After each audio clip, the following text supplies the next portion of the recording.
समाकलन का एक और उदाहरण लेके चल रहे हैं। पेज नंबर 250 का उदाहरण नंबर 40 है। cos inverse under root x बटे a प्लस x dx दिया हुआ है। हम इसमें x की जगह प्रतिस्थापन करेंगे। क्या प्रतिस्थापन करेंगे? x बराबर a tan स्क्वायर थीटा, dx की जगह पुट हो जाएगा 2a tan theta sec square theta d थीटा। समाकलन करेंगे cos inverse under root a tan square थीटा बटे इसमें a कॉमन आएगा 1 प्लस tan स्क्वायर थीटा बनेगा जो sec स्क्वायर थीटा बनाएगा into 2a tan theta sec square theta d theta. a से a कैंसिल, tan स्क्वायर बटे sec स्क्वायर tan बटे sec बचेगा, यहाँ पे बचेगा cos इनवर्स। जब सॉल्व करोगे तो ये sin थीटा बनेगा 2a tan theta sec square theta d theta. इसमें cos इनवर्स sin है 90 माइनस थीटा लिखेंगे इसको, 2a कांस्टेंट है बाहर आ जाएगा, cos inverse of cos 90 minus theta और इनटू में tan theta sec square theta d theta. ये हट जाएगा, ये आ गया हमारे पास π/2 minus theta into tan theta sec square theta d theta. इसको फर्स्ट फंक्शन, इसको second function. First function as it is, second का समाकलन tan theta sec square theta का अगर समाकलन करते हैं, tan थीटा को t मानेंगे, sec स्क्वायर थीटा d थीटा dt में बदल जाएगा, यानी d dt बनता है t स्क्वायर बटे 2 यानी tan स्क्वायर थीटा बटे 2 आएगा ये, ठीक है। माइनस समाकलन, इसका अवकलन करेंगे माइनस 1 आएगा, इसका समाकलन करेंगे वही tan स्क्वायर थीटा बटे 2 आएगा, फिर से एक बार समाकलन बदल करते हैं 2a π/2 minus theta into tan square theta, ये 2 कॉमन लेके बाहर वाले 2 से कैंसिल कर देंगे, माइनस माइनस माइनस प्लस हो जाएगा, tan स्क्वायर थीटा को लिख सकते हैं sec square theta minus 1 d theta. हल कर देते हैं a into π/2 minus theta tan square theta plus tan theta minus theta plus c। और सॉल्व करेंगे π/2 माइनस थीटा की वैल्यू पुट कर देते हैं यहाँ से, tan inverse under root x upon a into x upon a plus under root x upon a minus tan inverse under root x upon a plus c। थोड़ा बहुत और solve किया जा सकता है इसे गुणा करके, अन्यथा आंसर है।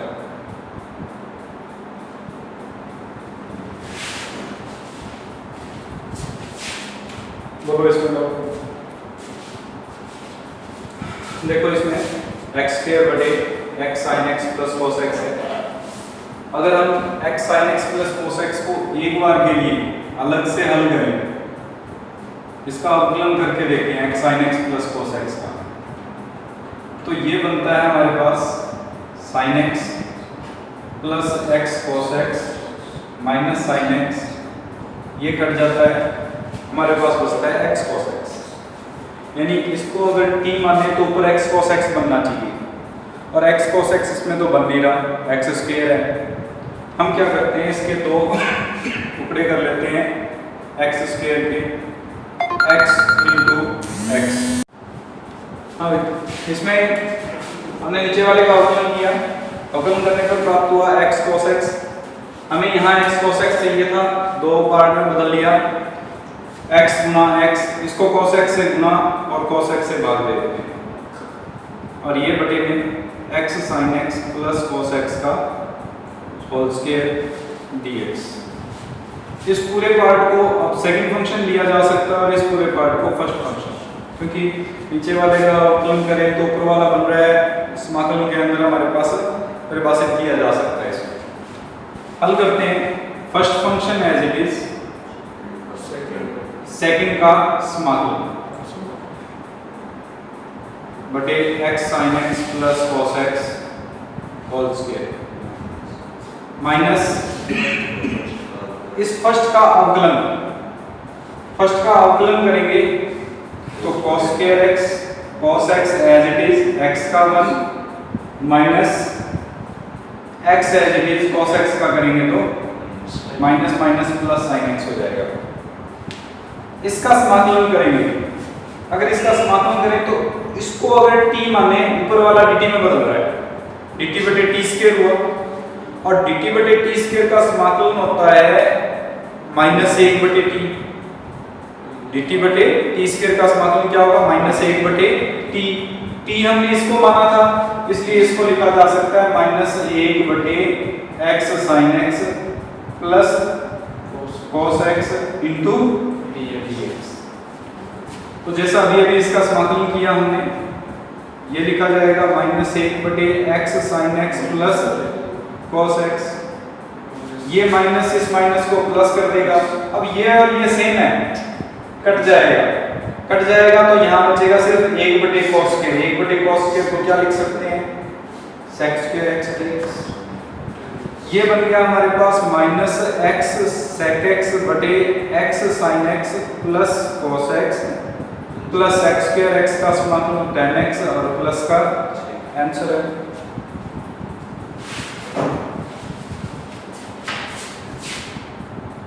हाँ, इसको हल करते हैं। x की जगह क्या प्रतिस्थापन करेंगे, x is equal to a tan square थीटा। अगर a tan स्क्वायर थीटा रखेंगे तो dx की जगह पर 2a tan थीटा का sec स्क्वायर थीटा d थीटा। समाकलन में आ जाएगा cosec inverse under root a tan square theta प्लस a कॉमन आने के बाद में sec स्क्वायर थीटा बचेगा और इधर a tan स्क्वायर थीटा होगा into 2a tan theta sec square theta d theta. हल करें, a से a कट जाएगा, इसको हल करेंगे तो cosec इनवर्स cosec थीटा बचेगा, ये sin बटे cos, cos से cos कैंसिल हो जाएंगे, स्क्वायर का अंदर रूट हट जाएगा और यहाँ आ जाएगा 2a tan theta sec square theta d theta. जो अभी भी सवाल किया था उस प्रकार का बन जाएगा, 2a बाहर आ जाएगा, tan थीटा sec स्क्वायर थीटा हो जाएगा। इसको फर्स्ट फंक्शन, इसको second function. First function as it is, second का समाकलन करेंगे, tan थीटा को t मानेंगे, sec स्क्वायर थीटा d थीटा dt में बदल रहा है। उस स्थिति में t dt बनेगा t स्क्वायर बटे 2, यानी t हमने tan को माना था, tan स्क्वायर थीटा बटे 2 हो जाएगा माइनस थीटा का अवकलन, उसका समाकलन d थीटा। वही 2 कॉमन आगे कट जाएगा, a into theta tan square theta minus इसको sec स्क्वायर थीटा माइनस 1 लिख सकते हैं, जिसका समाकलन करेंगे तो प्लस का 1 हो जाएगा, थीटा आ जाएगा प्लस c। थीटा की वैल्यू पुट कर दीजिए under root x upon a tan inverse में और यहाँ आ जाएगा x upon a minus under root x upon a plus tan inverse under root x upon a plus c। बाकी a से गुणा करके इसको थोड़ा व्यवस्थित किया जा सकता है।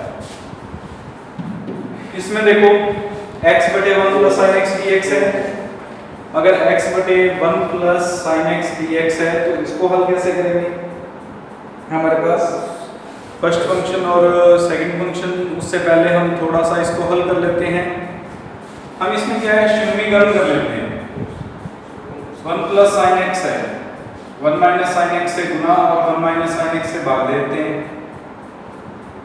ये बन जाएगा x into 1 minus sin x बटे cos स्क्वायर x। इसको अलग अलग कर लेंगे तो x sec स्क्वायर x बन जाएगा minus x tan x sec x बन जाएगा। अब इसका समाकलन अलग हो जाएगा और minus x tan x sec x अलग हो जाएगा। इसमें ये फर्स्ट फंक्शन, ये सेकंड फंक्शन, इसमें ये फर्स्ट फंक्शन, ये second function. First function as it is, second का समाकलन करेंगे माइनस फर्स्ट का अवकलन सेकंड का समाकलन। इसमें first as it is, second का समाकलन, माइनस माइनस प्लस फर्स्ट का अवकलन सेकंड का समाकलन, x tan x minus log of sec x minus x sec x plus log of sec x plus tan x plus c। इन दोनों में से x को बना जाएगा, tan x minus sec x बन जाएगा, और ये log a minus log b बन रहे हैं, इसलिए log a अपॉन b के रूप में लिखा जा सकता है, sec x plus tan x upon plus c। sec x अलग अलग कर देना, 1 प्लस sin x बन जाएगा।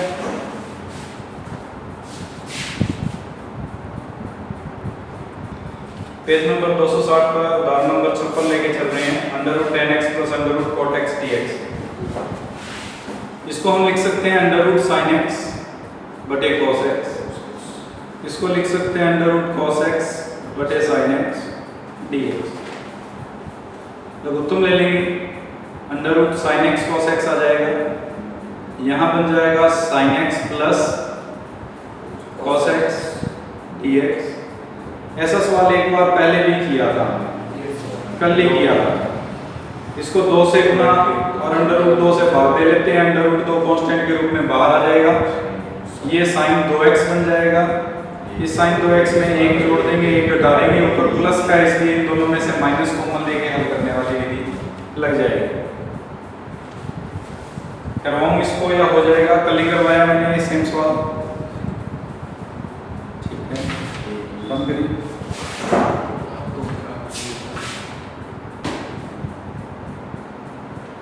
अगला सवाल लेके चल रहे हैं, उदाहरण नंबर 52 है, 1 बटे a square cos square x plus b square sin square x dx। इसमें cos स्क्वायर x जो है उसका भाग देंगे। अगर cos स्क्वायर x का भाग देते हैं, दोनों तरफ देना है अंश और हर में, अंश व हर में cos स्क्वायर x का भाग देंगे। अगर ये भाग देंगे तो ये बन जाएगा, ऊपर तो sec स्क्वायर x dx बन जाएगा, नीचे a square plus b square tan square x बन जाएगा, tan x को t मानेंगे, sec square x dx dt में बदल जाएगा, ये बन जाएगा dt बटे a square plus b square t square, जिसको bt का होल स्क्वायर लिख सकते हैं, जो a square plus x square के मेथड से होगा 1 upon a tan inverse x upon a, लेकिन t के साथ b गुना में है इसलिए बाद में भी आएगा, 1 बटे A B tan inverse b upon a into, हमने t माना था tan x को, प्लस c।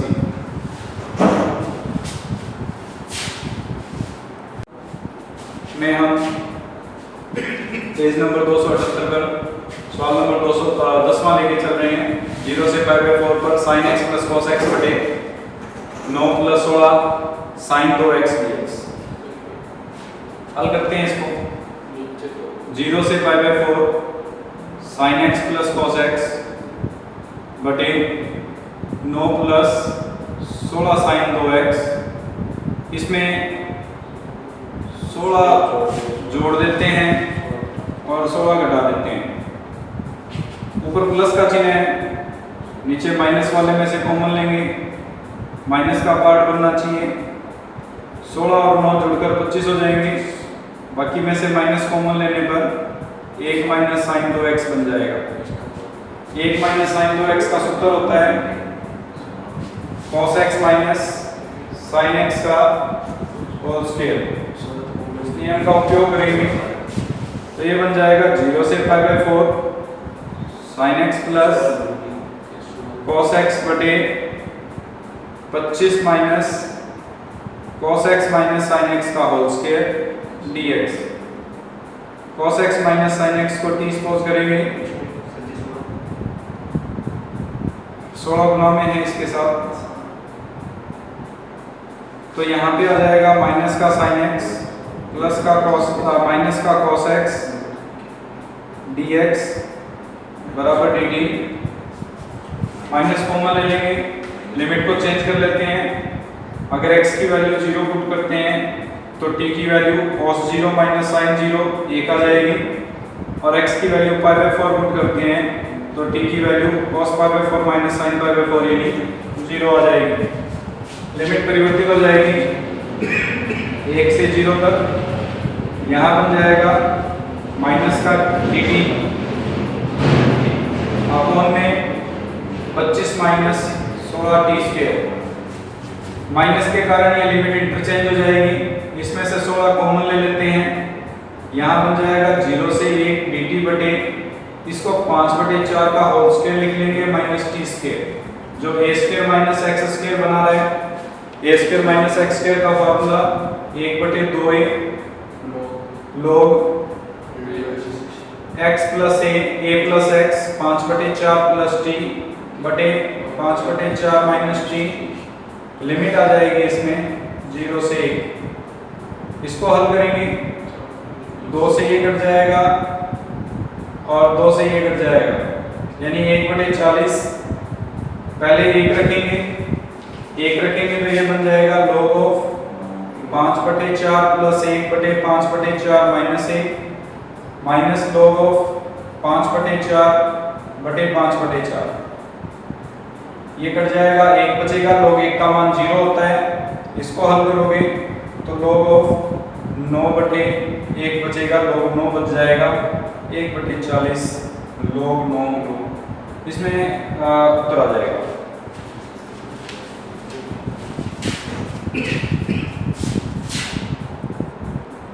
अगला सवाल लेके चल रहे हैं पेज नंबर 278 पर, क्वेश्चन नंबर 20।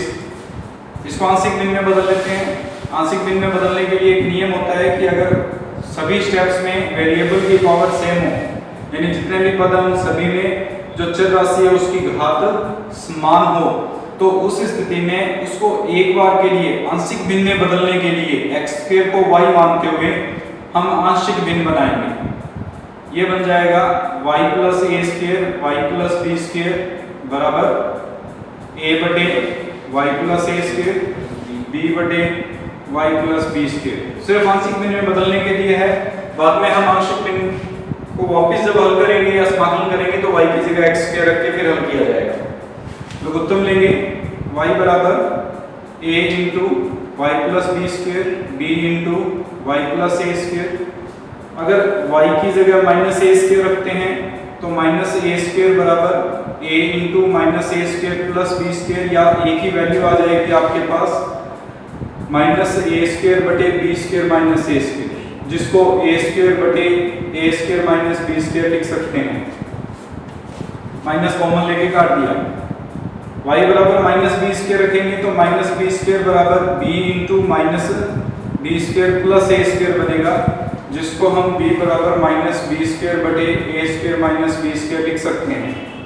ये दोनों मान इस मान में रख दें तो x स्क्वायर बटे x square plus a square x square plus b square के आंशिक भिन्न हमारे पास परिवर्तित हो जाएंगे, जो होंगे a स्क्वायर बटे a square minus b square into 1 बटे x square plus a square minus b square बटे a square minus b square into 1 बटे x square plus b square. समाकलन करना है, इनका समाकलन हो जाएगा 0 से अनंत तक है, 0 से अनंत इसमें लग जाएगा, dx के साथ x है, सब में dx आ जाएगा।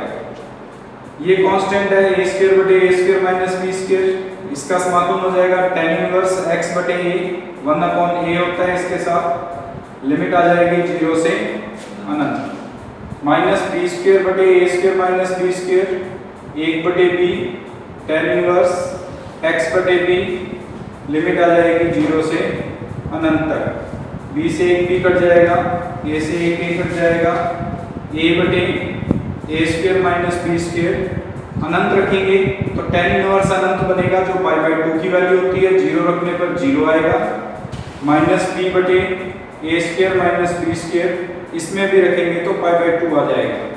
कॉमन आ रहा है pi by 2 a square minus b square, bracket में बचेगा a माइनस b, इसके गुणनखंड हो जाएंगे पाई बटे 2 a minus B a plus B, ऊपर a माइनस बी है, ये कट जाएगा, उत्तर आ जाएगा पाई बटे 2 a प्लस बी। आंसर है इसका।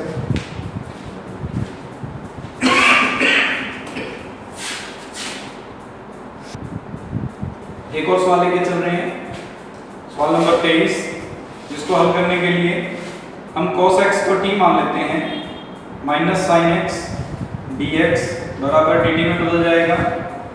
अगर x की वैल्यू 0 पुट करेंगे t की वैल्यू 1 आ जाएगी, x की वैल्यू π/2 पुट करेंगे t की वैल्यू 0 आ जाएगी। लिमिट चेंज हो जाएगी 1 से 0 तक, ऊपर आ जाएगा माइनस का t dt, क्योंकि sin x dx minus dt में बदल जाएगा, cos x की जगह t माना था हमने, और अपॉन में जो पार्ट है वो t² प्लस 3t प्लस 2 के रूप में परिभाषित हो जाएगा। लिमिट माइनस में है, इंटरचेंज कर सकते हैं, इंटरचेंज करेंगे 0 से 1 हो जाएगा, यहाँ बन जाएगा t dt बटे, इसके गुणनखंड हो जाएंगे t प्लस 1 और t प्लस 2, आंशिक भिन्न में बदलने का नियम, t प्लस 1 t प्लस 2 बराबर a बटे t प्लस 1 b बटे t प्लस 2, लघुत्तम लेंगे तो a Guna t plus 2 plus b Guna t plus 1 बन जाएगा। इसमें t की जगह माइनस 1 रखेंगे तो माइनस 1 बराबर a, t की जगह माइनस 2 रखेंगे तो माइनस 2 बराबर माइनस b, a और b का मान रखेंगे तो 0 से 1 तक t dt बटे t प्लस 1 t प्लस 2 बराबर माइनस 1 बटे t प्लस 1 dt 0 से 1 तक, और 2 बटे t प्लस 2 dt 0 से 1 तक। समाकलन करना है, अगर समाकलन करेंगे minus log of t plus 1 आ जाएगा, लिमिट आ जाएगी 0 से 1, और 2 गुना log ऑफ t प्लस 2 बन जाएगा, लिमिट 0 से 1 रखेंगे पहले, log 2 आ जाएगा, 0 रखेंगे 0 बन log 0 1 बनेगा तो 0 होगा, फिर इसमें 1 रखेंगे तो log 3 आ जाएगा, 0 रखेंगे तो माइनस का 2 log 2 बन जाएगा। ये हल करेंगे तो log 2 3 का स्क्वायर माइनस log 2 की क्यूब आ जाएगी, जिसको log 9 बटे 8 लिख सकते हैं।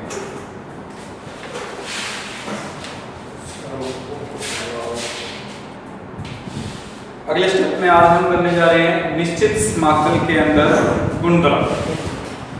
इस पर आधारित सवाल बनता है हमारे पास कि गुणधर्मों का उपयोग करते हुए कोई भी हमारे पास निश्चित समाकल है उसको हल करना। कुछ ऐसे समाकल हैं जो गुणधर्मों के उपयोग से थोड़े आसान हो जाएंगे कैलकुलेशंस, और या ये कह सकते हैं कि समाकल निकालना आसान हो जाता है, इसलिए उन गुणधर्मों का उपयोग किया जाता है। सीरियल वाइज हम गुणधर्म करने जा रहे हैं, नंबर हम याद रखें ये कोई जरूरी नहीं है, सिर्फ हमें गुणधर्म याद होना चाहिए। जहाँ पे भी गुणधर्म का उपयोग करते हैं उस गुणधर्म को हम लिखेंगे कि इस गुणधर्म का उपयोग किया जा रहा है। और अगर हमारे पास निश्चित क्रम में और निश्चित हमारे पास पता हो कि ये गुणधर्म कब लागू होगा तो सवाल करना आसान हो जाता है, क्योंकि हमें कंफर्म होगा कि हमें उपयोग में क्या लेना है। जिसमें सबसे पहला गुणधर्म है कि अगर चर राशि बदल दें तो निश्चित समाकल पर कोई प्रभाव नहीं पड़ता।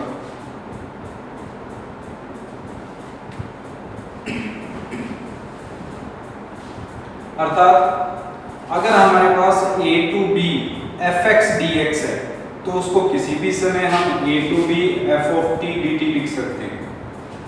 यानी x की जगह मैं t लिख दूं, चाहे y लिख दूं, चाहे u लिख दूं, उससे कोई इफेक्ट नहीं पड़ेगा, समाकलन का उत्तर समान आएगा।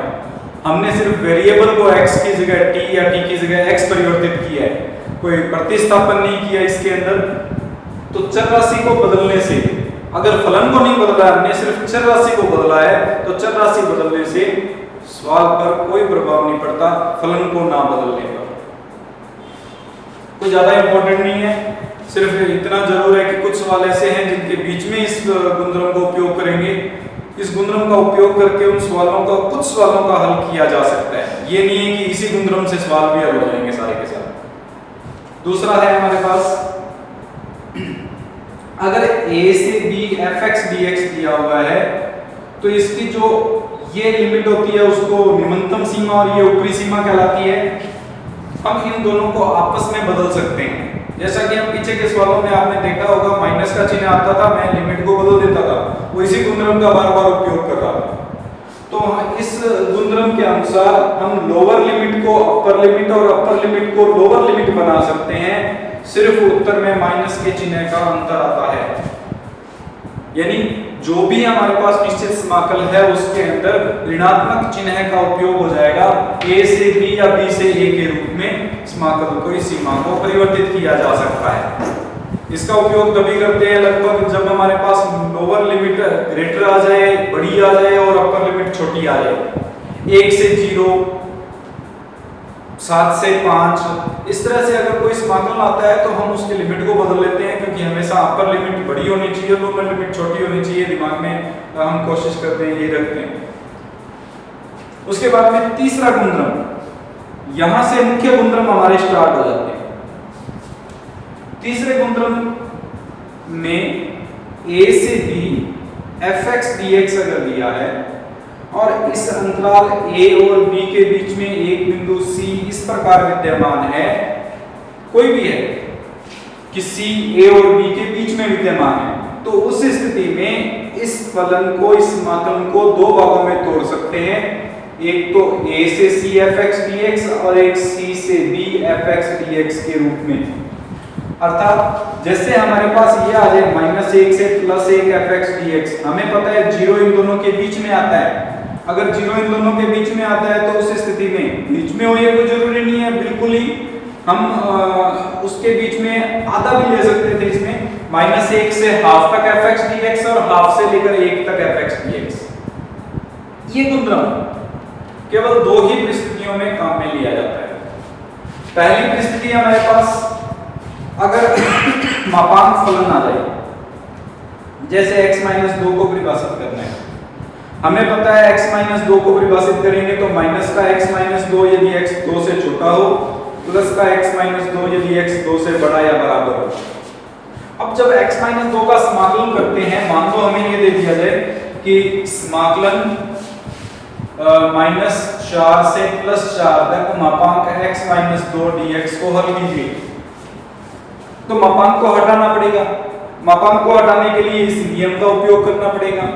यदि अंतराल 2 से छोटा है तो मापांक को माइनस में लेके चलेंगे और 2 से बड़ा है तो प्लस में लेके चलेंगे।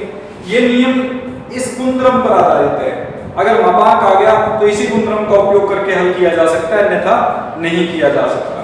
तो इसको लिखेंगे -4 से लेकर 2 तक -x-2, क्योंकि इस अंतराल में x का मान हमेशा 2 से छोटा होगा, और dx प्लस यहां पे 2 से लेकर 4 तक x-2 dx। अब समाकलन करना आपको आता है, डायरेक्ट समाकलन कर दिया जाएगा। तो एक इस गुणधर्म का उपयोग मापांक के लिए, दूसरा महत्तम पूर्णांक फलन दे दिया जाए तब इस गुणधर्म का उपयोग किया जाएगा। तीसरा, अगर कोई फलन इस प्रकार से परिभाषित कर दिया जाए कि x² + 2x यदि x का मान 1 से छोटा, 2x + 4 यदि x का मान 1 से बड़ा है, इस स्थिति में भी हम इस नियम का उपयोग करेंगे। ये सिर्फ 3 स्थितियां हैं हमारे पास, इन तीनों के अलावा इस गुणधर्म का उपयोग और कहीं नहीं किया जाएगा। अब ये तीनों गुणधर्म अगर आपको सवाल आ जाता है मापांक पर आधारित, महत्तम पूर्णांक फलन पर आधारित, या फलन इस प्रकार से परिभाषित कर दिया जाए, तो ही इस गुणधर्म का उपयोग करना है, अन्यथा ये गुणधर्म खत्म है। इस गुणधर्म का उपयोग कहीं पे भी नहीं होगा। फिर उसके बाद में आता है हमारे पास चौथा गुणधर्म। चौथे गुणधर्म के अनुसार सबसे पहले हम चौथे गुणधर्म के बारे में देख लेते हैं। यह है a से b fx dx अगर दे दिया जाए तो उसको हम a से b f of a plus b minus x dx लिखेंगे। यानी इन दोनों लिमिट को जोड़कर x में से घटा दिया जाए तो वो समाकल और ये समाकल दोनों बराबर आएंगे, उससे कोई प्रभाव नहीं पड़ता समाकलन पर। ये हमारा चौथा गुणधर्म है इसी गुणधर्म को हम किंग भी कह सकते हैं इस प्रॉपर्टी में। किंग प्रॉपर्टी इसलिए कहेंगे क्योंकि अगर ये तीसरा गुणधर्म लागू नहीं हो रहा, बाकी गुणधर्म तो हम देखेंगे उससे पहले ये गुणधर्म लगा के देखेंगे। अगर ये गुणधर्म लागू होता है तो हम इसको लगाएंगे, अन्यथा उससे आगे वाला गुणधर्म चेक करेंगे। तो सबसे पहले ये गुणधर्म तो हमें देखना पड़ेगा हर सवाल में, जिसमें a से b fx dx दे रखा है उसमें ये नियम लगा के देखेंगे। अगर ये नियम लगाने पर सवाल में कुछ अंतर आता है तो हम इसका उपयोग करेंगे। अगर सवाल में कोई परिवर्तन नहीं होता तो हम आगे वाले गुणधर्म लगा के देखेंगे। तो किंग गुणधर्म इसलिए कह रहे हैं क्योंकि ये हमारे पास गुणधर्मों की चाबी है एक तरह से। इसको लगाकर ही हम पहचान सकते हैं कि आगे वाला गुणधर्म लगेगा या नहीं लगेगा। अब इसमें भी हमारे पास एक स्पेसिफिक टर्म आ जाती है, जैसे कि मान लो आपको ये दे दिया जाए, पहले इस पर आधारित एक सवाल बता देता हूं आपको। हमें ये दे दिया π/6 से π/3 तक sin² x dx। इस गुणधर्म का जब भी उपयोग करेंगे तो लगभग हमें इस गुणधर्म का उपयोग करने के बाद जोड़ करना पड़ेगा। लगभग सवालों में कोई 2-4 सवाल ऐसे हैं जिनमें हमें जोड़ नहीं करना, अन्यथा इस सवाल का उपयोग, इस गुणधर्म का उपयोग करने के बाद में जो क्वेश्चन दिया हुआ है और जो इस गुणधर्म लगाने के बाद में हमारे पास उत्तर आएगा, उन दोनों का जोड़ करना पड़ेगा हमें। ये समीकरण 1 है, ये गुणधर्म उपयोग में लेते हैं π/6 से π/3 तक sin², दोनों जोड़ेंगे और इसमें से x को घटाएंगे। π/3 और π/6 को अगर जोड़ा जाए तो ये बनता है π/2 - x। π/2 - x का जो मान निकालें cos² x होता है। ये समीकरण 2, दोनों को जोड़ा जाएगा 1 और 2 को। अगर 1 और 2 को जोड़ते हैं तो 2i बराबर हो जाएगा। π/3 से π/6 से π/3 तक सेम है हमारे पास ये दोनों पार्ट, लिमिट्स दोनों में सेम है। sin² x में cos² x जुड़ जाएगा, sin² x में cos² x जुड़ेगा तो 1 बचेगा। इसकी लिमिट हो जाएगी x समाकलन करने पर π/6 से π/3 तक। हल करेंगे तो 2i बराबर π/3 - π/6 आएगा, जिसको हल करने पर π/6 बनेगा। i का मान निकालेंगे π/12। सॉल्यूशन है। तो इस प्रकार का जो ये गुणधर्म है वो लगभग सभी सवालों में हम लगा के देखेंगे, और अगर सवाल में परिवर्तन होता है तो इस गुणधर्म का उपयोग करके परिवर्तित करेंगे, फिर दोनों को जोड़ेंगे, फिर हम चेक करेंगे कि आगे और कोई गुणधर्म लगेगा या हल हो रहा है या नहीं हो रहा। और अगर यहाँ पे परिवर्तन नहीं होता, मान लो sin² x ही वापस आया, कैसे? ये 0 से π दिया होता, मान 0 से π दिया होता तो यहाँ पे लिखते π - x, और π - x लिखने पर sin π - x sin x ही होता है। और अगर sin x करेंगे तो sin² x, और sin² x पहले दिया हुआ था, सवाल में कोई परिवर्तन ही नहीं हुआ। और अगर सवाल में परिवर्तन नहीं हुआ तो सवाल वैसे के वैसे रह गया हमारे पास, इसका उपयोग नहीं कर पाएंगे। इसी में एक और प्रॉपर्टी है हमारे पास जिसके अनुसार हम इसको ये कह सकते हैं कि इसकी सब प्रॉपर्टी है, उप हमारे पास गुणधर्म है। उस उप गुणधर्म में सिर्फ इतना परिवर्तन है कि अगर 0 से a fx dx दिया हुआ है तो उसको 0 से a f(a - x dx लिख सकते हैं। वही हमारे पास a + b - x था, उसको a - x लिख रहे हैं, b की जगह हमारे पास a आ गया, a की जगह 0 हो गया। पांचवा गुणधर्म, अगर ये गुणधर्म फेल हो जाता है, ये गुणधर्म लागू नहीं होता है, इस गुणधर्म को लगाने के बाद में रिजल्ट वो का वो रह जाता है, सवाल वैसा का वैसा रह जाता है, सवाल में कोई परिवर्तन नहीं होता है, तो पांचवें गुणधर्म का उपयोग किया जाता है। पांचवा गुणधर्म ये कहता है कि 0 से 2a fx dx अगर दिया गया हो तो उसको 2 गुना 0 से a fx dx या 0 लिखा जा सकता है। ये दोनों कंडीशन कब बनेगी हमारे पास? ये स्थिति तो बनेगी जब 2a - x जब निकालें हम वो f(x) के बराबर आ जाए, और ये स्थिति बनेगी अगर 2a - x करने पर -f(x) के बराबर आ जाए। यानी अगर हम 2a - x इस गुणधर्म का उपयोग करें और इस गुणधर्म का उपयोग करने पर सवाल वापस बन जाए सवाल वापस बन जाएगा तो इसके जो उच्चतम घात है उसको तो आधा कर देंगे और पूरे सवाल का दुगना हो जाएगा। और अगर माइनस के चिन्ह का अंतर आता है तो सीधा जीरो, वो सीधा ही है, ऊपर वाला गुणधर्म लगाएंगे, माइनस का चिन्ह आ गया, दोनों को जोड़ेंगे जीरो ही आएगा, वो हमारे पास कंफर्म है उसी नियम का। यानी नियम तो चौथा गुणधर्म ही लगाना है, लेकिन चौथा गुणधर्म में अगर सवाल के अंदर चिन्ह बदल जाता है तो उसका उत्तर जीरो लिख दोगे। अगर सवाल का चिन्ह नहीं बदलता, सवाल वैसे के वैसे आ जाता है तो लिमिट को आधा करते हुए हल किया जा सकता है। ये तभी लागू होगा जब ये फेल होगा, अगर ये फेल नहीं होता तो इसको लागू नहीं करना।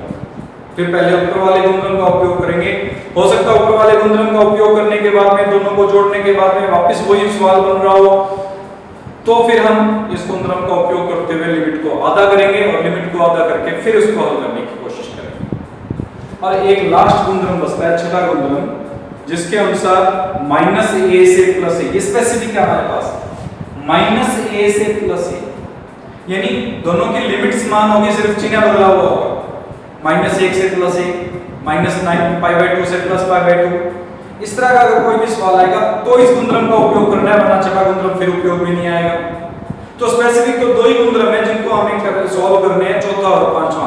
छठा गुणधर्म भी निश्चित है, माइनस ए से प्लस ए में आएगा। तीसरा गुणधर्म निश्चित था, मापांक में, महत्वपूर्णांक फलन में, और फलन जो उस तरह से परिभाषित किया उनमें काम में आएगा।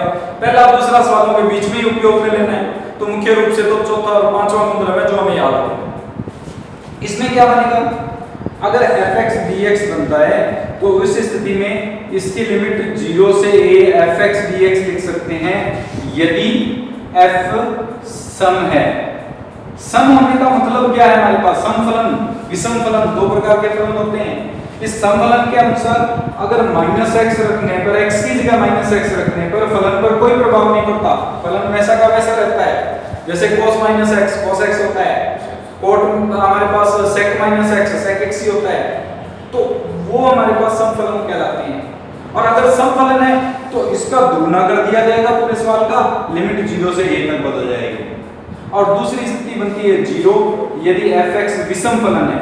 विषम फलन के लिए हमारे पास f of -x रखने पर -f of x के बराबर आता है, तभी इस गुणधर्म का मान यानी समाकलन का मान 0 आएगा, अन्यथा समाकलन का मान 0 नहीं होगा।